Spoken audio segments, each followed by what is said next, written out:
In April of 1964, a team from a South African research vessel landed on the most isolated island on the face of the earth.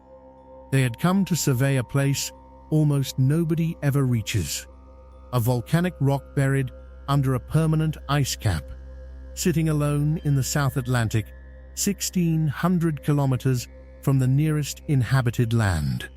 No harbour, no beach worth the name. Cliffs of ice on every side. A place with no people, no buildings, and no history of anyone ever living there. They found a lagoon on a newly formed shelf of rock on the western side, a shelf that had not existed on any earlier map. And sitting in that lagoon, half swamped, was a wooden lifeboat. There were oars nearby. There was a drum. There were pieces of wood and a copper tank scattered on the shore. There was no name painted on the hull. There were no bodies. There were no footprints. There was no camp, no fire, no note. Just a boat, on an island where no boat had any reason to be. On a piece of land that had risen out of the sea so recently that the charts still showed open ocean. Nobody has ever explained it. No ship was ever reported missing in that area. No survivors ever came forward. No nation ever claimed the boat. It sat there for years while a handful of expeditions photographed it, and then the sea took it, and the question stayed open, and it is still open today. This is the story of Bouvet Island, the loneliest place on this planet, how it was lost on the map for almost a century, why no country wanted it until suddenly two did, and the small wooden boat that has been sitting in the middle of one of the strangest unsolved mysteries in the history of exploration. This is where the world ends. Let's start with the isolation, because the numbers here are difficult to hold in your head. Bouvet Island sits in the South Atlantic, roughly halfway between the southern tip of Africa and the coast of Antarctica. It measures about 49 square kilometers, smaller than most cities. Around 93% of its surface is covered by a permanent glacier. Now the part that matters. The nearest land of any kind is Bouvet Island, over 1,600 kilometers away, and Bouvet itself is a remote weather outpost. The nearest inhabited place is Tristan da Cunha, about 2,200 kilometers north. The nearest continent, Antarctica, is more than 1,700 kilometers to the south. Cape Town is nearly 2,500 kilometers away. Put it another way. If you are standing on Bouvet Island, the closest other human being is more likely to be in orbit than on the ground. The International Space Station passes about 400 kilometers overhead. There are moments when the nearest people to you are astronauts. That is not a figure of speech. That is the geography. And the island itself does everything it can to keep you off. The coastline is almost entirely ice cliffs dropping vertically into the water. In most places between 30 and 500 meters of sheer frozen wall. There is no natural harbour. The sea state in that part of the Southern Ocean is among the worst on the planet. This is the latitude sailors called the Roaring Forties, where wind circles the globe without ever hitting land to slow it down. Landing on Bouvet is so difficult that in nearly 3 centuries since its discovery, the total number of humans who have set foot on it is thought to be in the low hundreds. More people have summited Everest in a single busy morning. The weather is permanently overcast. Clear days are so rare that early expeditions struggled to photograph the island at all. Temperatures hover around freezing year-round. There is no vegetation beyond mosses and lichens. The residents are seals, penguins, and seabirds. Nobody has ever lived there. Not for a season, not for a winter. There has never been a settlement, a mine, a whaling station, or a permanent base. Bouvet is, as far as we can tell. The only significant island on Earth that human beings have simply never inhabited. Hold that thought. It is what makes the lifeboat so strange. And it is worth pausing on why nobody ever settled it, because the reason is not simply it is cold. Plenty of colder places have been inhabited. South Georgia, further south and just as brutal, hosted whaling stations with hundreds of workers for decades. Antarctic bases operate through winters at temperatures Bouvet never reaches. The problem with Bouvet is not the cold. It is that there is nowhere to stand. The ice cap does not stop at the shore and give way to a beach. It flows all the way to the edge and breaks off into the sea, which means the perimeter of the island is mostly a moving wall of ice that carves without warning. The few rocky sections are steep, exposed to the full force of the Southern Ocean swell, and offer no shelter from wind that arrives with nothing to slow it down for thousands of kilometers. There is no anchorage. A ship cannot sit safely offshore and wait out bad weather, because bad weather is the normal condition and there is nowhere to hide from it. Modern expeditions have largely given up on boats altogether and go in by helicopter, which is why the number of visitors barely rises even now. So the island was never a place you could use. It was a place you could occasionally reach, briefly if the weather allowed, and then had to leave. The discovery of Bouvet is a comedy of errors that lasted 100 years. On the 1st of January, 1739, a French naval officer named Jean-Baptiste Charles Bouvet de Lozier was sailing the Southern Ocean looking for a legendary southern continent, the Terra Australis that geographers of the time were convinced had to exist to balance the landmasses of the north. Through the fog, he saw a cape of land covered in ice. He named it Cape Circumcision for the day of the church calendar.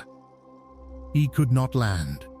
He could not sail around it to see whether it was an island or the tip of the continent he was hunting. He recorded a position and sailed on.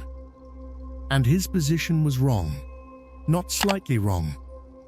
His longitude was off by several degrees, an enormous distance in open ocean, because, like every navigator before the reliable marine chronometer, he had no accurate way of measuring how far east or west he had traveled. So Bouvet went onto the charts at a place where there was nothing but water. What followed was almost a century of humiliation for European navigation. Captain James Cook went looking for it in 1772, and again in 1775. Cook, probably the finest navigator of the age, sailed through the area twice and found nothing. He concluded, reasonably, that Bouvet had seen an iceberg and mistaken it for land. The island was quietly deleted from some charts.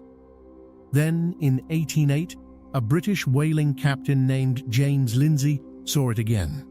He fixed its latitude accurately and got much closer to the true longitude, but he could not land either, and confusion continued about whether this was Bouvet's Cape or a different island entirely. In 1822, an American sealing captain named Benjamin Morrell claimed to have landed and taken seals there. Historians have generally treated Morrell's account with heavy skepticism. He had a reputation for embroidering his voyages, and the details do not match the island well. In 1825, another British captain, Norris, landed, claimed it for the British Crown, and named it Liverpool Island. He also reported a second island nearby, which he called Thompson Island. Thompson Island appeared on maps for over 100 years. It does not exist, or rather, it may have existed and vanished. Later research suggested a volcanic island in the area may have been destroyed by an eruption, or that Norris saw an iceberg. Either way, cartographers eventually removed a phantom island that had been solemnly printed on charts for generations. That is the neighborhood we are dealing with. A place so hard to reach that the greatest navigator of the 18th century sailed past it twice and declared it imaginary, and where a second island was invented and then quietly deleted a century later. If this kind of story, real places the map struggles to hold on to, grabs you the way it grabbed me while researching it, this channel exists for exactly that. Every week we travel to the end of the known world. The subscribe button is right below, in case you don't want to miss the next impossible place. For most of the 19th century, nobody wanted Bouvet. There was nothing to take. The seals that drew hunters to South Georgia and the Falklands were present, but the landing was so dangerous that it was rarely worth the risk. Then, the 20th century arrived, and suddenly, a worthless rock became valuable. Not for what was on it, but for where it was. The reason was whaling. Industrial whaling in the Southern Ocean was enormously profitable, and any scrap of land in the South Atlantic was a potential shelter, a claim marker, and a base for the factory ships working the Antarctic waters. In 1927, a Norwegian expedition financed by the shipping magnate Lars Christiansen landed on Bouvet and stayed for about a month, the longest human presence the island had ever had. They surveyed it, mapped it properly at last, and on the 1st of December they raised the Norwegian flag and claimed it. Britain objected immediately, pointing back to Norris and his 1825 claim as Liverpool Island. What happened next is one of the more civilized territorial disputes in history. There was no gunboat, no crisis, no arbitration tribunal.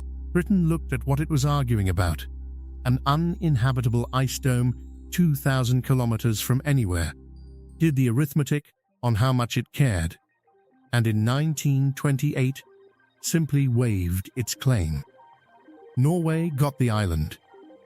It has been a Norwegian dependency ever since, administered from Oslo, with no permanent population and no ambition to have one. And then Norway did something interesting with it. In 1971, Bouvet and the waters around it were declared a nature reserve. The island's only real function today is scientific. An automated weather station transmits data, and occasional research parties land by helicopter to study the seal and penguin colonies and the volcano underneath the ice. That volcano, by the way, is not dead. Bouvet is the top of a shield volcano rising from the Southern Ocean floor, and it is still geologically active. Satellite comparisons in the late 1950s showed that a new lava shelf had appeared on the western side, a flat area of rock around 2 by 1 kilometers that had not been there before. That shelf was given a name, Nyrisa, in Norwegian, roughly the new heap, and it is on that new shelf, on land that had only existed for a few years, that the South African team found the boat. Let's go back to 1964 and look carefully at what was actually there, because the details are what make this so hard to dismiss. The expedition reached Bouvet by helicopter from a support vessel. They set down near Nyrisa, and in a small lagoon about 100 meters from the shore, they found a wooden lifeboat, swamped, sitting upright in the shallow water. Around it, on the rock, a set of oars, a copper flotation or buoyancy tank, a wooden barrel or drum, and assorted pieces of wood. What they did not find is the part that has kept this alive for 60 years. No bodies. No human remains of any kind, then or since. No markings on the boat identifying a ship or a nationality. Lifeboats normally carry the name of their mother vessel. This one had nothing legible. No camp, no shelter, no fire pit, no cairn, no scrap of clothing, no tools laid out, no scratched message. People who survive a shipwreck and reach land leave traces. There were none. No distress record. No ship was reported lost in that part of the Southern Ocean in a time frame that fits. No survivors ever surfaced anywhere in the world claiming to have been on Bouvet. No maritime authority ever connected the boat to a missing vessel. And here is the detail that turns a curiosity into a genuine puzzle. The land it was found on was new. Nerissa had formed in the late 1950s.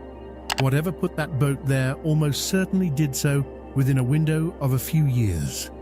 And in a few years, in one of the emptiest stretches of ocean on Earth, somebody should have noticed a ship going missing. The team did not remove the boat. It was photographed and left. When later expeditions returned, in the 1960s and 70s, the boat had deteriorated further. Eventually, the sea took it, and the wreckage is gone. Whatever answer it might have carried went with it. And that decision, to photograph it and leave it, deserves a moment. Because it is the kind of thing that looks baffling in hindsight, and made perfect sense at the time. The 1964 party were not investigators. They were a scientific team with a narrow window of good weather, working out of a helicopter, with a task list that had nothing to do with maritime forensics. A waterlogged wooden boat is heavy, awkward and useless to a survey crew who need every kilo of lift capacity for equipment and samples. Nobody at the time had any reason to think they were looking at a puzzle that would still be unsolved 6 decades later. They assumed, reasonably, that somebody would eventually match it to a lost vessel. Nobody ever did. By the time the story had circulated enough for anyone to want a closer look, the Southern Ocean had already done what it does to unattended wood. Later visitors reported less and less of it. Then nothing. So the entire evidence base for one of the strangest finds in exploration history is a small set of photographs and a few paragraphs of expedition notes. No hull number was recorded. No wood sample was taken for dating. No sketch of the construction survives that a naval historian could use to identify a shipyard or a period. The object is gone, and it was never examined by anyone whose job it was to ask where it came from. So what are the serious explanations? There are 3, and I want to be honest about the fact that none of them closes the case. The first is a shipwreck with no survivors. A vessel, most likely a whaler, a sealer, or a fishing boat, got into trouble near Bouvet. The crew launched a lifeboat. Some or all of them reached the new shelf. And then they died, of exposure, of hunger, or by drowning trying to get back off. The bodies were taken by the sea, or by scavengers, or buried under snow, and later lost as the ice moved. This is the most likely explanation, and it has one enormous hole: an unreported ship. In the 20th century, in a world of radios and registries and insurance, ships did not usually vanish without anyone filing a report. Not impossible, unregistered and unlicensed sealing and fishing did happen down there, but it requires a vessel nobody was looking for. The second is an abandoned boat that drifted. Lifeboats get lost from ships without anyone being aboard, cut loose in heavy weather, swept off a deck by a wave, released in a drill gone wrong. An empty lifeboat could have drifted for months on the Antarctic circumpolar current, the biggest current on Earth, which runs clockwise around the whole continent, and been washed up on the one piece of land in its path. This explains the absence of bodies neatly. It struggles with the rest: the oars, the drum and the copper tank found spread out on the shore rather than inside the boat suggest, to some readers, that things were unloaded. Though a breaking sea can scatter cargo just as well as human hands can. The third is a landing that went wrong on the way back. A crew from a passing vessel, sealers or curious sailors, rowed ashore, and while they were on the rock, the weather turned, as it does there constantly and violently. Their mothership could not recover them, or was itself lost? It would explain a boat left behind by people who never planned to stay. Pick whichever you find most convincing. What none of them explains is the total silence that follows: no report, no name, no claim, no survivor, no record anywhere in 60 years. And I want to be very clear. Because this island attracts a lot of nonsense, there is nothing here that requires a supernatural explanation. This is not a ghost story. It is a documentary gap, a real object, found in a real place, whose origin was never established, because the one place on Earth where it happened is the one place nobody was watching. That is the whole point of Bouvet. It is not mysterious because strange things happen there. It is mysterious because nothing is observed there. It is the only sizable piece of land on this planet where an event can occur and leave no witness of any kind. There is a footnote to this island that has nothing to do with the boat, and it is worth knowing.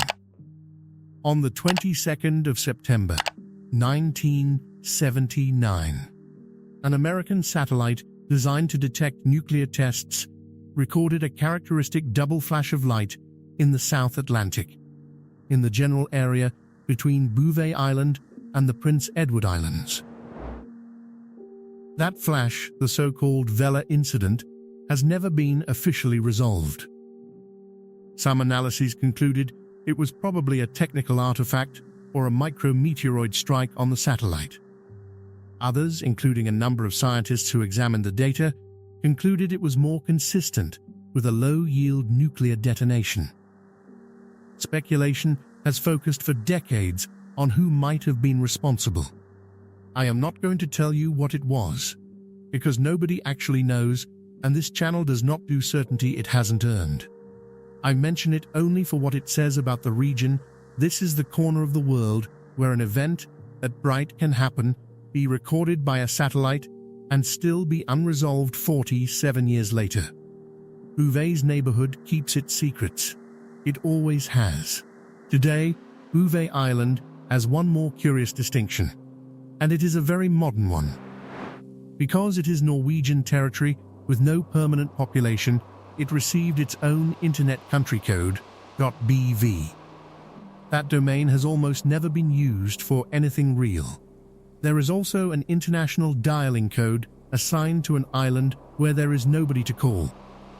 An island with a phone code and no phones, a domain name and no residents, a flag and no citizens. It is administratively a place. It is practically a void. The automated weather station transmits its readings. Every few years, a research party lands by helicopter, works for a few days among the seals, and leaves. And then the island goes back to what it has been for its entire existence, an ice dome in a black sea. With weather nobody records by eye, and waves nobody watches break. Here is what makes Bouvet different from every other place we have visited on this channel. Most of our islands are stories about people. People abandoned. People evacuated. People who fought over a rock. Bouvet has never had any. It is the one place where the human story is a single object, a small wooden boat that somebody, at some point, in some circumstance nobody recorded, left behind on the loneliest shore in the world. We do not know their name. We do not know their nationality. We do not know whether they lived or died, or how long they stood on that new black rock, looking at 1,600 kilometers of empty water in every direction and understanding exactly where they were. The sea has since taken the boat. The only evidence left is a handful of photographs from 1964. Some places keep their secrets because they are guarded. Bouvet keeps its secrets because there is nobody there to tell them. There are places on this map that the world has never explained. Every week, we travel to one of them. Subscribe so you don't miss the next impossible place, The button is right below. New videos every week. This is where the world ends.